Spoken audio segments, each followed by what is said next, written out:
So, did the other side already as well, but what you'll see here now are little tiny new drill holes. There's only foam lining powdery gel coat. There's no cracks whatsoever, and that is due to the fact that it was drilled counterclockwise.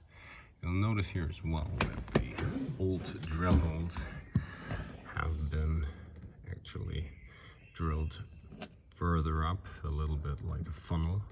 Same thing, so that when you screw the actual screw in, I'll take one here.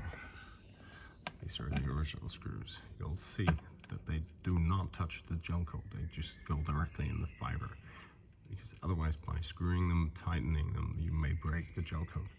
I've done that honestly on one of my other drill holes because I did not do that procedure, and this is the reason why I'm trying to do that. So the next thing we'll do is, and that is the same thing, put that drill on. I will put it counterclockwise. So this is, I'm in Europe, this is an HSS 3.0 millimeter, so whatever you need in inch, get the closest that you can. This is actually a little smaller, I would expect, than the original drill holes. It works through. We'll go the same thing counterclockwise until we've passed through the gel coat.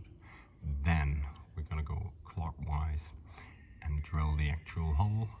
And then we're going to take a larger drill, as we see here, and go counterclockwise to just grind off and make that a funnel shape until we hit the GFK directly below, because then when you screw it in, nothing's gonna break, nothing's gonna pop.